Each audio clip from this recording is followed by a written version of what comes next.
ਸਿਮਰਨਜੀਤ ਸਿੰਘ ਮਾਨ ਹੋਰਾਂ ਦਾ ਧੜਾ ਹੈ, ਮਤਲਬ ਕਿ ਉਹਨਾਂ ਦਾ ਧੜਾ ਕੀ ਸਮਰਥਕਾਂ ਦਾ ਧੜਾ, ਜੋ ਉਹਨਾਂ ਦੇ ਬਿਆਨ ਨੂੰ ਜਸਟੀਫਾਈਡ ਕਰ ਰਹੇ ਨੇ, ਜਾਂ ਕਹਿ ਲਓ ਕਿ ਉਹਦੀ ਪ੍ਰੋੜਤਾ ਕਰਦੇ ਆ, ਸਮਰਥਨ ਕਰਦੇ ਆ ਕਿ ਹਾਂ ਇਦਾਂ ਹੀ ਆ।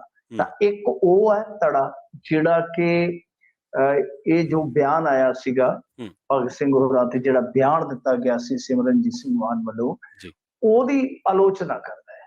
ਤਾਂ ਉੱਥੇ ਉਹ ਜਿਹੜਾ ਆਲੋਚਨਾ ਕਰਨ ਵਾਲਾ ਹੈ, ਤਾਂ ਉਹ ਫਿਰ ਤੁਹਾਨੂੰ ਪਤਾ ਹੀ ਹੈ ਕਿ ਜਦੋਂ ਇਸ ਤਰ੍ਹਾਂ ਦਾ ਮੌਕਾ ਬਣੇਗਾ ਤਾਂ ਟ੍ਰੋਲਿੰਗ ਵਗੈਰਾ ਚੱਲਦੀ ਪਈ ਹੈ, ਦੋਹਾਂ ਪਾਸਿਆਂ ਤੋਂ ਹੀ ਧੁਆਂਧਾਰ ਮੁਕਾਬਲੇ ਹੋ ਰਹੇ ਨੇ। ਤਾਂ ਇਹਨਾਂ ਨੇ ਆਪਣਾ ਹਲਫ ਲੈ ਲਿਆ, ਪਰ ਜਿਹੜੀ ਗੱਲ ਅੱਗੇ ਇੱਕ ਤਰ੍ਹਾਂ ਨਾਲ ਕਹਿ ਲਓ ਕਿ ਬਹੁਤ ਵੱਡਾ ਵਿਵਾਦ ਬਣੀ ਪਈ ਆ, ਉਸ ਗੱਲ ਤੇ ਉਹਨਾਂ ਨੇ ਫਿਰ ਅੱਜ ਆਪਣਾ ਸਟਾਂਸ ਜਿਹੜਾ ਕਲੀਅਰ ਕਰ ਦਿੱਤਾ। ਉਹ ਕਹਿੰਦੇ ਕਿ ਜਿਹੜਾ ਅਸੈਂਬਲੀ 'ਚ ਬੰਬ ਸੁੱਟਦਾ ਹੈ, ਜੋ ਕਾਂਸਟੇਬਲ ਨੂੰ ਮਾਰਦਾ ਹੈ, ਉਹ ਮੁਜਰਮ ਨੂੰ ਤਾਂ ਫਿਰ ਮੁਜਰਮ ਹੀ ਕਿਹਾ ਜਾਏਗਾ। ਹਾਲਾਂਕਿ ਇੱਥੇ ਅੱਜ ਸ਼ਬਦ ਉਹਨਾਂ ਨੇ ਅੱਤਵਾਦੀ ਇਸਤੇਮਾਲ ਨਹੀਂ ਕੀਤਾ, ਮੁਜਰਮ ਹੀ ਕਿਹਾ ਹੈ ਜੀ। ਤਾਂ ਇਹ ਸਾਫ਼ ਤੌਰ ਤੇ ਦੱਸਦਾ ਹੈ ਕਿ ਉਹ ਮੁਜਰਮ ਤੇ ਮੰਨ ਰਹੇ ਨੇ। ਹਾਲਾਂਕਿ ਹੋਰ ਵੀ ਬਹੁਤ ਸਾਰੀਆਂ ਇੰਟਰਵਿਊ ਆਈਆਂ ਨੇ ਇਹਨਾਂ ਦੀਆਂ ਅੱਗੇ ਪਿੱਛੇ, ਹੁਣ ਸਾਰੀਆਂ ਤੁਹਾਨੂੰ ਪਤਾ ਹੀ ਹੈ ਚੱਲ ਰਹੀਆਂ।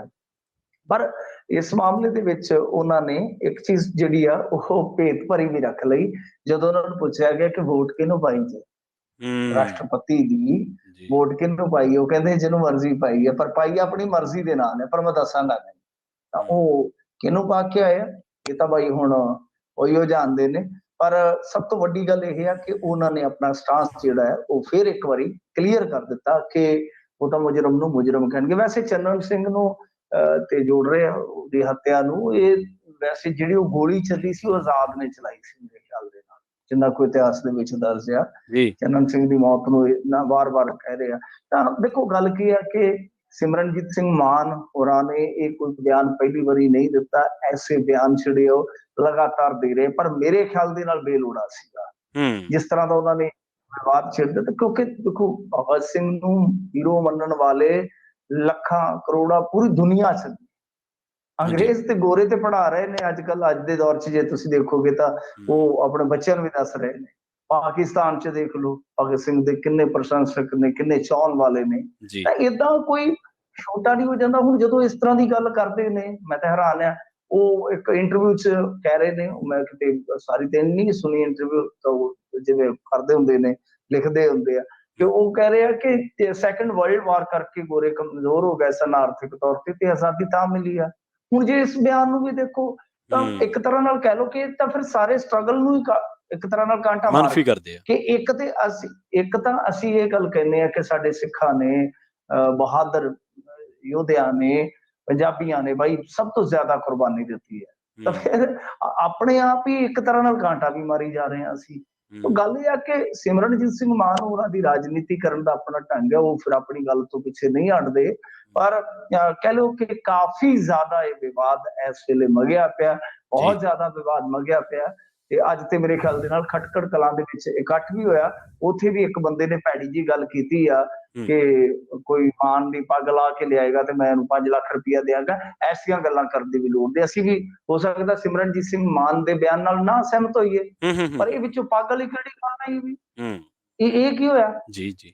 ਤਾਂ ਉਹ ਇਹ ਚੀਜ਼ਾਂ ਜਿਹੜੀਆਂ ਨੇ ਉਹ ਅੱਗੇ ਨੂੰ ਲਿਜਾ ਰਹੀਆਂ ਸਾਨੂੰ। ਉਹ ਗਲੀ ਹੈ ਅੱਗੇ, ਉਹ ਗਲੀ ਸਟਾਰਟ ਹੋਏਗੀ ਜਿੱਥੇ ਅਸੀਂ ਦੋ ਹਿੱਸਿਆਂ 'ਚ ਹੋ ਸਕਦਾ ਆਉਣ ਵਾਲੇ ਸਮੇਂ 'ਚ ਵੰਡੇ ਜਾਈਏ। ਵੰਡੇ ਤੇ ਪਹਿਲਾਂ ਹੀ ਆ, ਪਰ ਉਹਦਾ ਫਾਇਦਾ ਜਿਹੜਾ ਉਹ ਦੂਰ ਬੈਠੇ ਨੂੰ ਹੋਏਗਾ।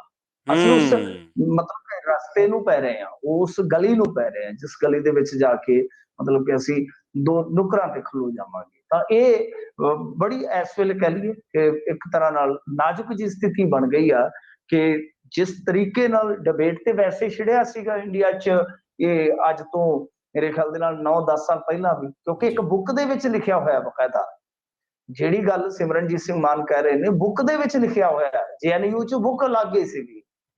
ਉਹ ਫਿਰ ਇੱਕ ਹੈਗੇ ਸੀਗੇ ਤਾਜੁਦੀਨ, ਸ਼ਾਇਦ ਪ੍ਰੋਫੈਸਰ ਸਨ ਕਸ਼ਮੀਰ ਯੂਨੀਵਰਸਿਟੀ ਦੇ, ਉਹਨਾਂ ਨੇ ਕਹਿਤਾ ਸੀ ਇੱਕ ਵਾਰੀ, ਫਿਰ ਰਾਜ ਸਭਾ ਦੇ ਵਿੱਚ ਲੈ ਕੇ ਆਏ ਸਨ ਮੇਰੇ ਖਿਆਲ ਦੇ ਨਾਲ, ਉਸ ਵੇਲੇ ਮਤਾ ਲੈ ਕੇ ਆਏ ਸਨ ਕਿ ਇਹਨਾਂ ਨੂੰ ਸ਼ਹੀਦ ਦਾ ਦਰਜਾ ਦਵਾਈਏ। ਪਰ ਉਦੋਂ ਬਾਅਦ ਫਿਰ ਜਿਹੜੀ UPA 2 ਸੀਗੀ ਸਰਕਾਰ ਉਹ ਚਲੇ ਗਈ।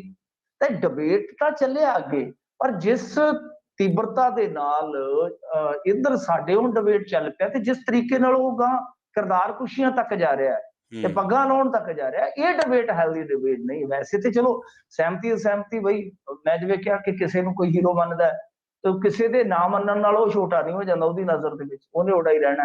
ਜੀ ਜੀ। ਤੇ ਜੇ ਕੋਈ ਨਹੀਂ ਮੰਨਦਾ ਉਹਨੂੰ ਧੱਕੇ ਨਾਲ ਮਨਾਇਆ ਨਹੀਂ ਜਾ ਸਕਦਾ। ਤਰਕ ਦਲੀਲਾਂ ਹੀ ਹੁੰਦੀਆਂ ਨੇ, ਆਪੋ ਆਪਣੇ ਤਰਕ, ਆਪੋ ਆਪਣੀਆਂ ਦਲੀਲਾਂ ਪੇਸ਼ ਕੀਤੀਆਂ ਜਾਂਦੀਆਂ ਨੇ, ਕਿਉਂਕਿ ਇੱਕ ਪਾਸੇ ਤੁਹਾਨੂੰ ਪਤਾ ਲੈਫਟਿਸਟ ਆ ਜਾਂਦੇ, ਦੂਸਰੇ ਪਾਸੇ ਰਾਈਟਿਸਟ ਆ ਜਾਂਦੇ। ਇੱਕ ਵਿਚਾਰਕ ਡਿਬੇਟ ਹੈ।